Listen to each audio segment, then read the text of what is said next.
Sky Striker in Duel Links just received Zeke, Linkage, and a new skill. This is a premium control deck with a big skill curve. Hello, I hope you are having a perfectly balanced day. I'm back to doing more Duel Links videos. Today's video will show you a deck profile followed by gameplay, and there will be more to come alongside TCG and Master Duel, so consider pressing the big red button and leaving a comment down below. But with no further ado, enjoy!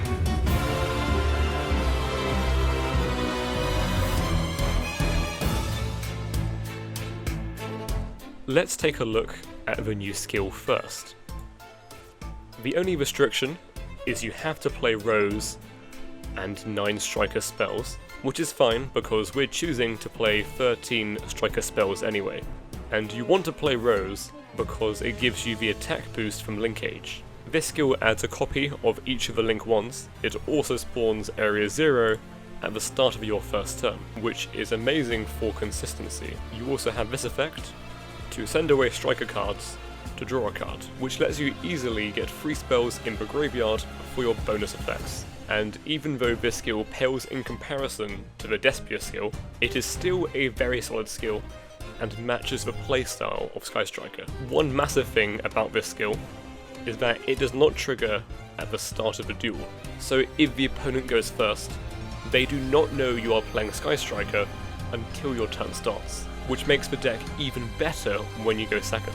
There are some decks where it's good to play more than 20 cards, but Striker is not one of those decks. By playing the minimal deck count, you have a maximum chance of seeing Engage. Keep in mind that with every game we effectively get to look at the top 4 cards of our deck with Area 0 and the skill to draw a card. So by playing 20, we have a really big chance of finding Engage in those top 4. I only play one Linkage, mainly for a OTK option, because I opt for other tech options. I don't think you need to, but you could try cutting a afterburners for one. If you're comparing Striker in Duel Links to Striker in the TCG, keep in mind that Linkage is a lot better in the TCG because they have 0. Afterburners at 2 is solid, as it makes breaking boards on turn 3 or 4 super easy. Multi-roll used to be kind of bricky and was always a one-off, but now you can afford to play 2, because your skill spawns Area 0, so worst case, you can get to Ray with multi-roll sending Area 0. Jamming Waves is nice to have, as the bonus effect is non-targeting monster removal. Eagle Booster is good because it can be used both defensively and offensively, and Shark Cannon is very important for matchups like Despia. We play 2 Ray and 1 Rose. 3 Ray is too much because the deck is already consistent thanks to the skill, and 1 Ray is too few because of some banishing effects like Aerial. We play 2 White Princess.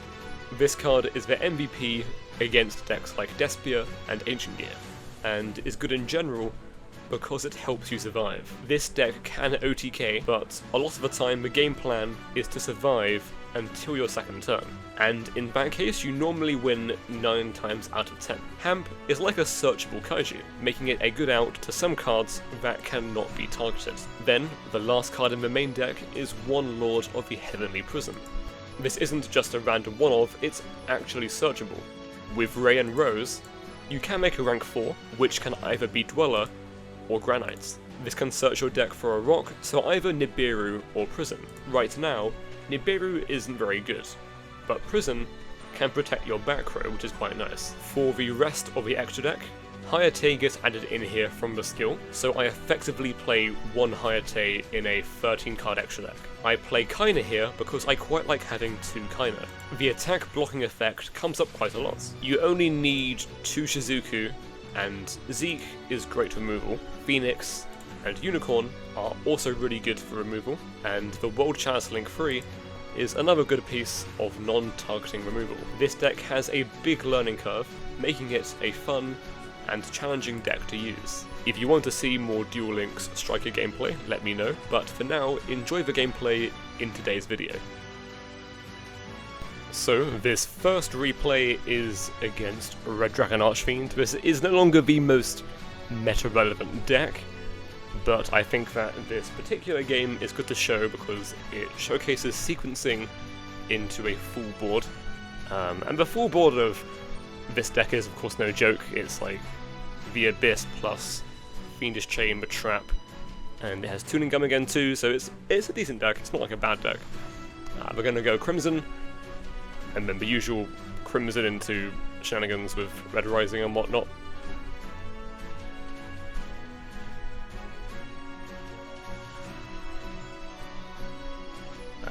Some boards will be a bit harder to crack without finding Engage, but you won't always need Engage to break the board.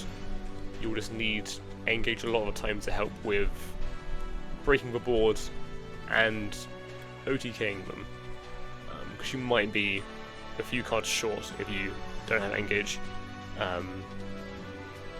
But you have a decent chance of finding Engage anyway, because you play a 20 card deck and you're looking at the top 4 as well, with Area 0 and the skill drawing card as well.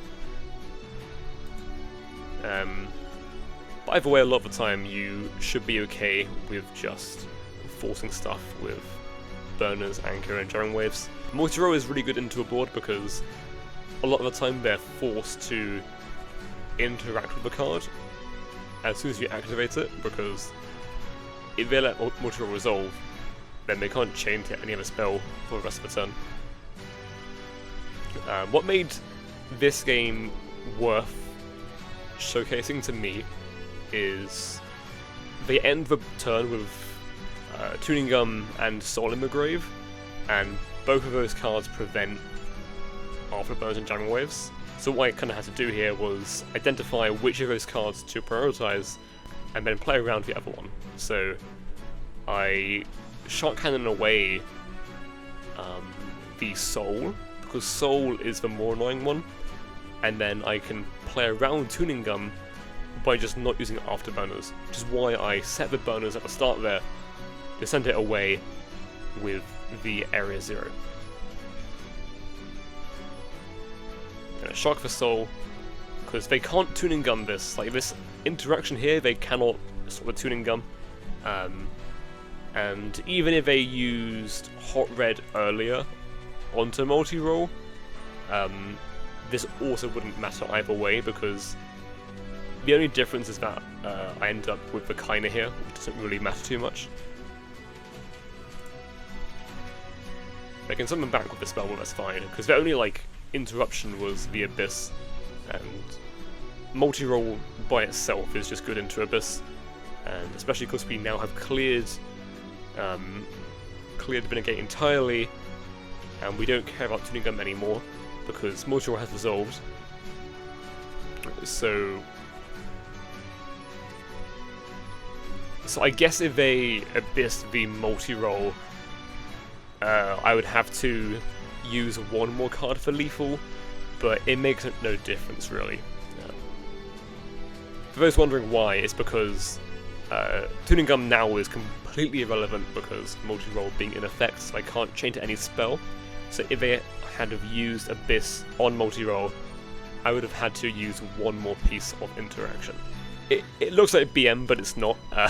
What I'm doing here is to showcase to you that if my opponent were to have 4k life points, that you can quite easily have game through Kiteroid with Widow Anchor.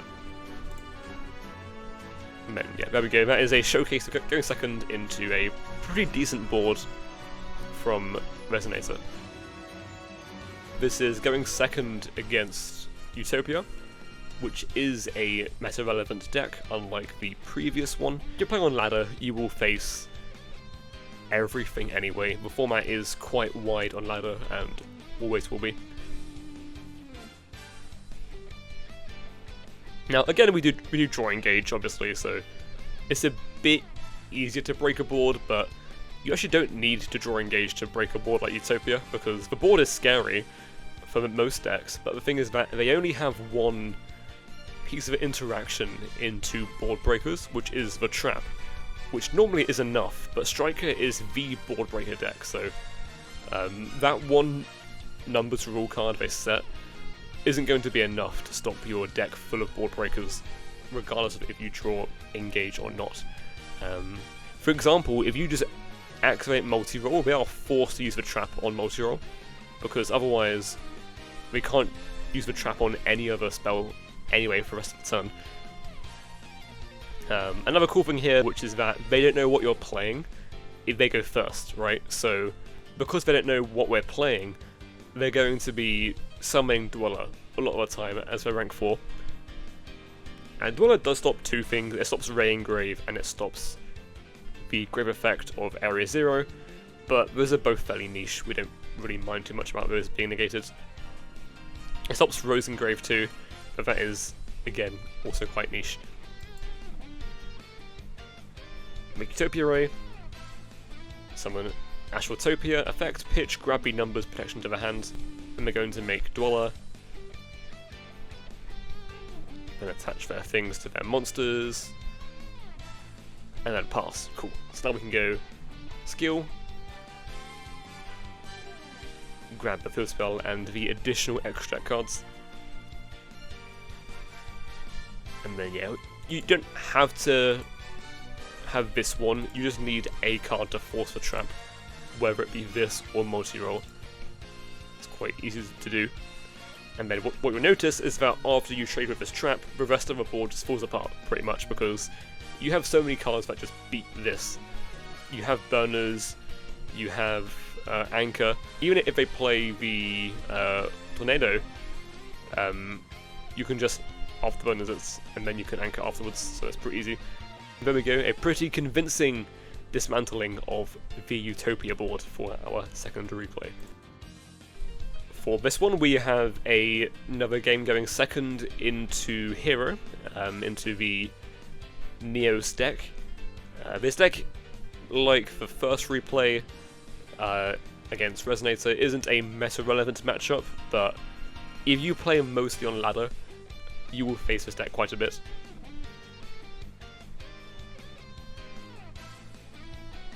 So there we go, skill into Neos, point of the hand.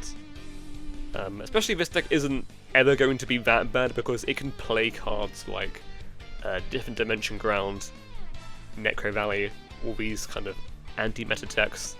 But a lot of those are mostly ineffective in Striker, or at least are not too high impact. Striker is such a unique deck with a different playstyle that a lot of the meta-targeting techs that you'll come across aren't going to be that effective into Striker. For example, you'll see in a moment that this trap card face down here, the Different Dimension Ground, isn't really doing much into Striker. They changed it there because it meant that I can't put Ray in the graveyard, or at least that's what they think, because we do have a new way of putting Ray in the graveyard that ignores this. I'm going to go into kinda here first though. Go send Ray from hand to graveyard, so now if they super poly us, we can bring back Ray. And because it is a skill, you can put monsters into the graveyard with your skill, and that completely bypasses the DDG. Something else that's quite cool with this is that multi-roll, it sets stuff back from the graveyard. Anything that it resets though gets banished. However, if you use your skill to send those cards to the graveyard, which is set from multi-roll, they will not get banished. Okay, burners pop, into more life points, and then go engage, add burners, draw into a white princess, burners, pop. They didn't chain the life barrier, by the way, they let the life barrier be destroyed earlier. They could have done it earlier, they would have had to have done it really early because they can't chain to a spell at all, which I can get if you're not familiar with Striker, but we have more than enough ways to get the game here, of course. Like, if they go barrier early, then I just make a more defensive board, I set up anchor and everything, and they aren't killing me next turn, especially with white princess in my hand, and then we win on turn 4 with Widow Anchor and cards of the sort. This is going first against Despia. This was my first time playing against this Duel Links Despia deck, so I didn't play it perfectly, and this game definitely highlights how good White Princess is in this matchup.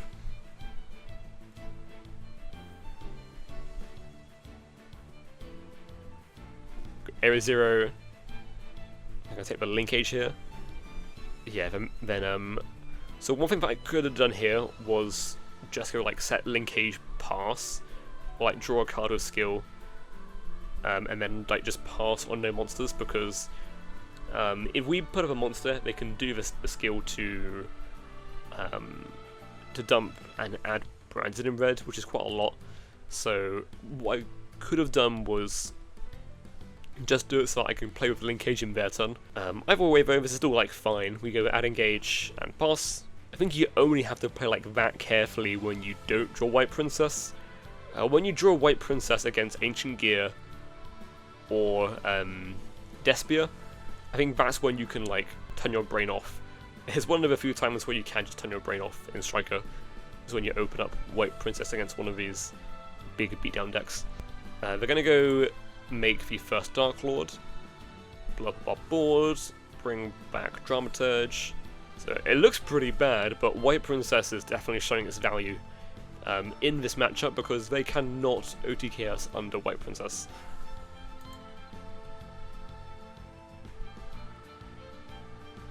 There's like even very few tricks you can do in battle phase with Dramaturge, because Branded in Red makes it so that you can't attack directly with the card that you summon of Branded in Red.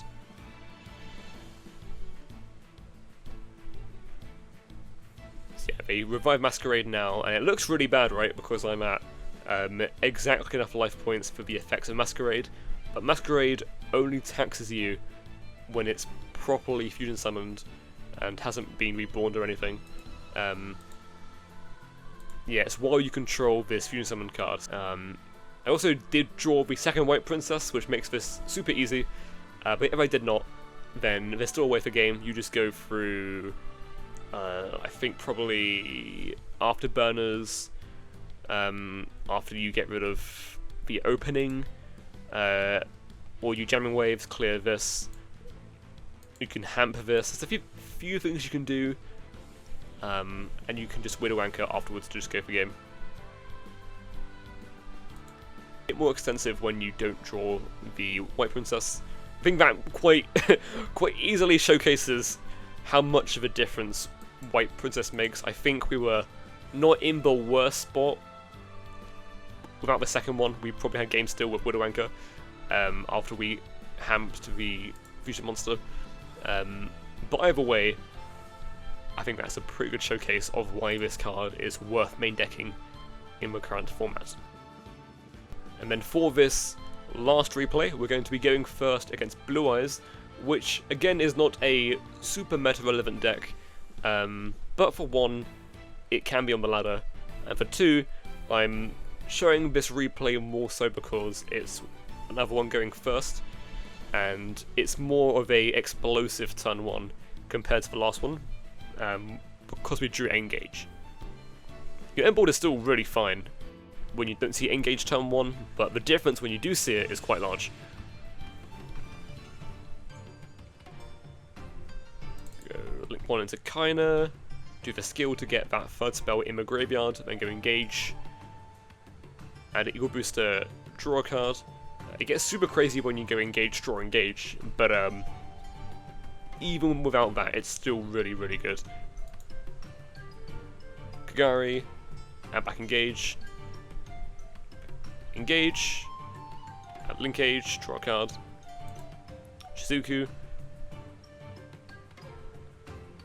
and then, yeah. In most matchups, you wouldn't reset the Area 0 here, you would keep the first spell in the graveyard for Eagle Booster, but in this matchup you don't really want the Battle Protection, because you might just die to the ultimate Blue Eyes, attacking 3 times into your monster. But that being said, it doesn't matter too much here, because we do draw the Princess anyway. And another thing is that if you don't reset the Area 0, they might just spirit away the multi-roll, which I don't want them to do.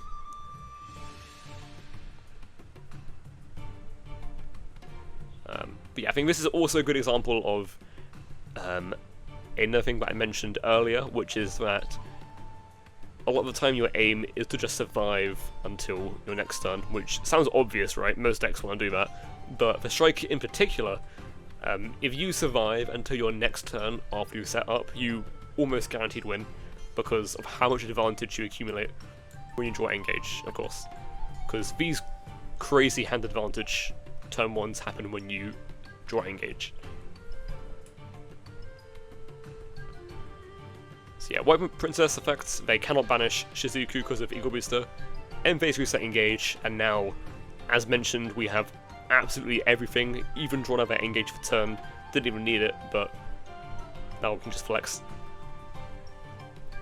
But yeah, thank you all for watching. Hopefully you enjoyed my little return to Duel Links with this Striker video. I will happily do some high-level gameplay with this to give a bit more insight into how to properly play this deck, because it is a hard deck to play as a high level, but it is a very rewarding deck to play when you play it properly. But yeah, thank you all for watching. Hopefully you enjoyed this video and or found it useful. Have a perfectly balanced rest of your day, and adios. Want to be a pro at the Yu-Gi-Oh! TCG? If you are one of the first 100 to use code BALANCE100, you get your first month in this MetaFi community for free. As part of this, you get personalized deck building help with a 24/7 deck doctor, meta breakdown videos, Q&A, and more. You also get a big discount on any additional content. So all you have to do is make your account on MetaFi, then when you go to subscribe to Researcher tier, just enter the promo code BALANCE100. But make haste, because this trial month only works for the first 100 people.